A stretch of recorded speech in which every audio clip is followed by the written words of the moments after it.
आप दिन रात मेहनत कर रहे हैं, सैलरी भी बढ़ रही है, फिर भी लगता है कि फाइनेंशियली कभी भी आगे नहीं बढ़ पा रहे हैं। हर महीने पैसे की टेंशन, हर साल वही फाइनेंशियल स्ट्रेस। ऐसा क्यों होता है? ऐसा इसीलिए क्योंकि पैसे की सिर्फ अर्निंग इंपॉर्टेंट नहीं होती, बल्कि फाइनेंशियल माइंडसेट भी बहुत मैटर करता है। अगर आप मेंटल ट्रैप्स में फंसे हुए हैं, तो चाहे जितना भी कमा ले, आपको हमेशा फाइनेंशियल स्ट्रेस रहेगा। आज के इस वीडियो में हम समझेंगे कि वो कौन से मेंटल ब्लॉक्स हैं जो आपको फाइनेंशियली ग्रो करने से रोक रहे हैं, और उनका सॉल्यूशन भी जानेंगे। अगर आप अपनी सोच को शिफ्ट कर सके, तो आप अपने फाइनेंशियल फ्यूचर को कम्प्लीटली ट्रांसफॉर्म कर सकते हैं। तो इस वीडियो को अंत तक जरूर देखें, क्योंकि ये आपकी लाइफ बदल सकती है।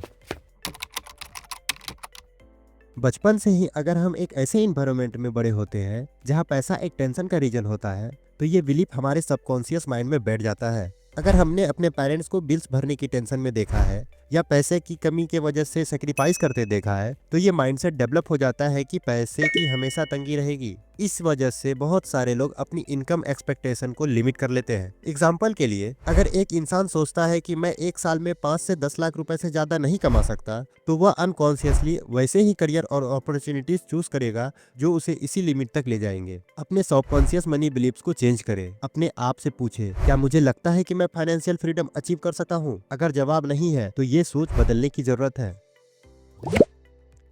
दोस्तों, बहुत सारे लोग फाइनेंशियली इनस्टेबिलिटी में इसीलिए रहते हैं क्योंकि उन्हें फेल होने का डर होता है, और इस वजह से वह कोई भी रिस्क लेने से पहले हेजिटेट करते हैं। चाहे नए बिजनेस अपॉर्चुनिटीज हो, स्किल डेवलपमेंट हो, या बेटर सैलरी के लिए नेगोशिएशन। लोग अक्सर कंफर्ट जोन से बाहर निकलने से डरते हैं। ये डर उन्हें लो पेइंग जॉब्स में बांध कर रखता है, जिससे वो अपनी रियल पोटेंशियल को कभी अचीव नहीं कर पाते। तो दोस्तों, सवाल ये उठता है कि सक्सेस के पीछे की रियलिटी क्या है। अगर आप किसी भी सक्सेसफुल इंसान की जर्नी देखेंगे, तो आपको एक कॉमन पैटर्न मिलेगा।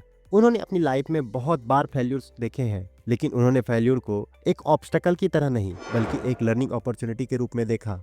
दोस्तों, जब आप साइकिल चलाना सीखते हैं, तो आप एक्सपेक्ट नहीं करते कि पहली बार ही बिना गिरे आप साइकिल चला लोगे। लेकिन आप साइकिल चलाना छोड़ते नहीं है, बल्कि सेफ्टी का यूज करते हैं। आप हेलमेट और नी पैड्स डाल लेते हैं कि अगर गिर भी जाए तो इंजरी कम हो। इसी तरह फाइनेंशियल रिस्क भी एक साइकिल चलाने की तरह होता है। अगर आप प्रॉपर प्लानिंग और सेफ्टी मेजर्स लेकर चले, तो रिस्क लेने से डरने की कोई जरूरत नहीं है। हर सिक्के के दो पहलू होते हैं। अगर आप फाइनेंशियल ग्रोथ चाहते हैं, तो आपको कैलकुलेटेड रिस्क लेने ही पड़ेंगे। लेकिन इसका मतलब ये नहीं है कि बिना सोचे समझे कुछ भी कर देना।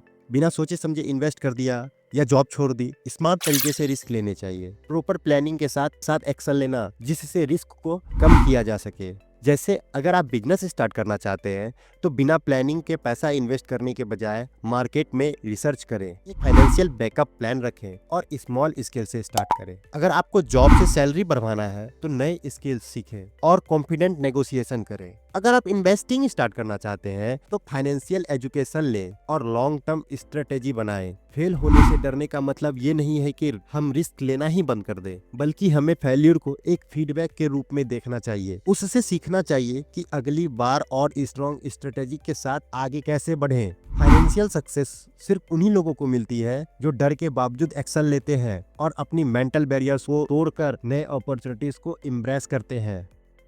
आपको क्या चाहिए? तुरंत संतुष्टि या लॉन्ग टर्म में फाइनेंशियली स्टेबिलिटी? ऑब्वियस सी बात है, आपको लॉन्ग टर्म में फाइनेंशियल स्टेबिलिटी चाहिए। थर्ड मेंटल ट्रैप यही है। आज के कंज्यूमर ड्राइवर सोसाइटी में लोग शॉर्ट टर्म प्लीजर को फाइनेंशियल स्टेबिलिटी से ज्यादा इंपॉर्टेंस देते हैं। महंगी कार्स खरीदना, बार बार बाहर खाना, या लग्जरी वेकेशन पे जाना, ये सब तुरंत खुशी तो देते हैं, लेकिन लॉन्ग टर्म फाइनेंशियल प्रेशर भी बढ़ाते हैं। जब लोग क्रेडिट कार्ड या लोन्स का ओवर यूज करते हैं, तो फाइनेंशियल क्राइसिस का रिस्क और बढ़ जाता है। ये शॉर्ट टर्म ग्रेटिफिकेशन का ट्रेंड लोगों को अननेसेसरी डेब्ट में फंसा सकता है, जिसमें से निकलना बहुत मुश्किल होता है। लोग अपने लॉन्ग टर्म फाइनेंशियल गोल्स के बजाय शॉर्ट टर्म डिजायर को फुलफिल करने पे ज्यादा फोकस करते हैं। इस वजह से सेविंग और इन्वेस्टिंग पर ध्यान नहीं जाता, और फ्यूचर फाइनेंशियली इनसिक्योर हो जाता है। जिस तरह एक फिट बॉडी के लिए जंक फूड छोड़ना जरूरी होता है, वैसे ही फाइनेंशियल फ्रीडम के लिए इंपल्सिव स्पेंडिंग कंट्रोल करना इम्पोर्टेंट है। फाइनेंशियल सक्सेस के लिए डिलेड ग्रेटिफिकेशन एक पावरफुल माइंडसेट है। इसका मतलब ये है कि आज अननेसेसरी खर्चे को कंट्रोल करके कल के लिए एक स्ट्रॉन्ग फाइनेंशियल फाउंडेशन तैयार किया जा सकता है। इसके लिए मैं कुछ आपको हैबिट्स बताता हूँ। जैसे हर छोटी खुशी के लिए पैसा खर्च करना जरूरी नहीं है। पहले खुद को पे करें, बाकी खर्चे बाद में करें। एक क्लियर रोड मैप होने से स्पेंडिंग हैबिट्स इंप्रूव होती है। लॉन्ग टर्म फाइनेंशियल स्टेबिलिटी तभी पॉसिबल है जब हम आज के अननेसेसरी लग्जरीज को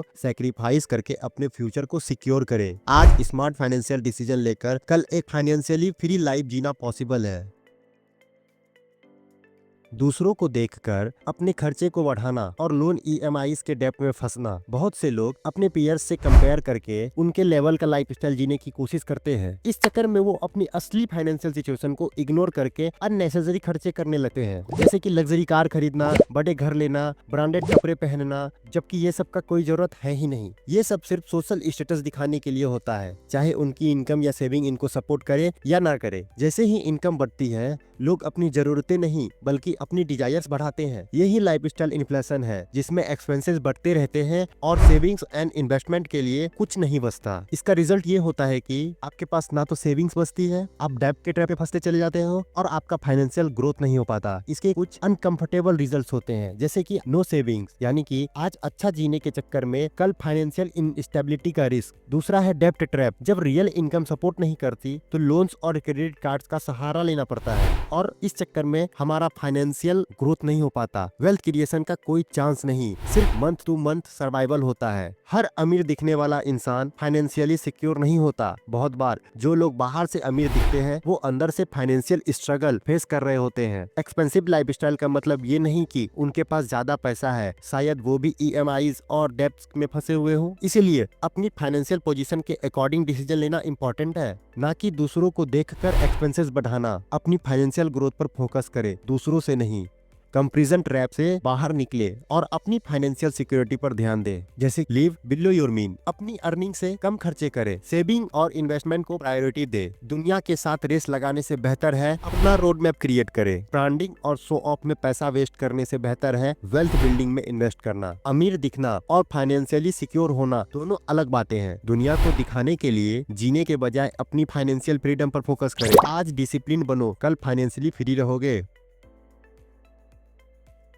आज के टाइम में फाइनेंशियल मैनेजमेंट एक इसेंशियल लाइफ स्किल है, लेकिन ज्यादातर लोगों के पास इसकी बेसिक नॉलेज भी नहीं होती। इस वजह से वो अपने पैसे का सही तरीके से इस्तेमाल नहीं कर पाते और फाइनेंशियल स्ट्रगल फेस करते हैं। फाइनेंशियल एजुकेशन की कमी सबसे बड़ी प्रॉब्लम है। स्कूल और घर में फाइनेंशियल एजुकेशन काफी लिमिटेड होती है। ना बजट बनाना सिखाया जाता है, ना सेविंग्स और इन्वेस्टिंग का इंपॉर्टेंस बताया जाता है। इसका रिजल्ट ये होता है कि लोग बिना सोचे समझे एक्सपेंसेस करते हैं, अननेसेसरी लोन ले लेते हैं और गलत इन्वेस्टमेंट में पैसा डाल देते हैं। फाइनेंशियल लिटरेसी ना होने की वजह से लोग हाउ मनी वर्क्स नहीं समझ पाते और लॉन्ग टर्म फाइनेंशियल सिक्योरिटी से दूर हो जाते हैं। पैसे पर खुलकर बात ना करना भी एक बड़ी समस्या है। हमारे सोसाइटी में पैसों पर ओपनली डिस्कशन करना अवॉइड किया जाता है, जैसे यह एक टैबू टॉपिक हो। लेकिन अगर इस पर खुलकर बात किया जाए तो इस लैक ऑफ फाइनेंशियल नॉलेज को कम किया जा सकता है। अगर फाइनेंशियल नॉलेज शेयर नहीं होता तो लोग अक्सर गलत डिसीजन लेते हैं और अपनी फाइनेंशियल ग्रोथ को रिस्क में डाल देते हैं। दोस्तों और फैमिली के साथ फाइनेंशियल मैटर डिस्कस करने से नए इन्वेस्टमेंट आइडियाज मिलते हैं, बजटिंग सीखने को मिलता है और फाइनेंशियल मिस्टेक्स अवॉइड किया जा सकता है। इसके कुछ सॉल्यूशन मैं देता हूँ आपको। सबसे पहले बजट बनाना सीखो, मंथली इनकम और एक्सपेंसेस का ट्रैक रखो, सेविंग्स एंड इन्वेस्टमेंट की आदतें डेवलप करो। पैसा सिर्फ कमाना नहीं, उसको ग्रो करने पर फोकस करो।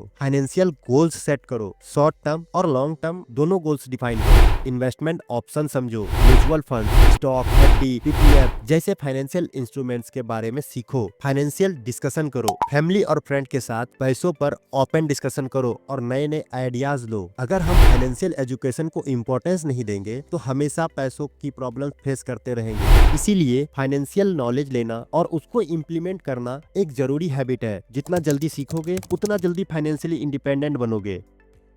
तो ये 5 सबसे इंपॉर्टेंट मेंटल ट्रैप्स, अगर आप इन मेंटल ट्रैप्स को पहचान कर इनका सॉल्यूशन अप्लाई करना स्टार्ट कर देते हैं तो आप फाइनेंशियल फ्रीडम की तरफ एक बड़ा स्टेप ले सकते हैं। अगर आप भी फाइनेंशियल स्ट्रगल से निकलना चाहते हैं और अपनी सोच को बदलना चाहते हैं तो आज ही एक्शन लेना शुरू कीजिए। ये सिर्फ एक वीडियो नहीं, ये एक वेकअप कॉल है। अब आपके पास वो नॉलेज है जो आपको फाइनेंशियल फ्रीडम की तरफ ले जा सकती है। लेकिन सिर्फ देखने से कुछ नहीं होगा, इम्प्लीमेंटेशन जरूरी है। और कमेंट करके बताओ, क्या आपको कभी लगा है कि पैसे की कमी सिर्फ माइंडसेट की वजह से होती है? अपनी थॉट्स नीचे शेयर जरूर करें। अगर ये वीडियो हेल्पफुल लगी तो एक लाइक जरूर करना और अगर आप ऐसे और पावरफुल फाइनेंशियल वीडियोस देखना चाहते हो तो चैनल को सब्सक्राइब करें और बेल आइकन को दबाएं। यहाँ मिलेगा फाइनेंशियल ग्रोथ का असली ज्ञान। मिलते हैं अगले वीडियो में, तब तक के लिए हैप्पी इन्वेस्टिंग।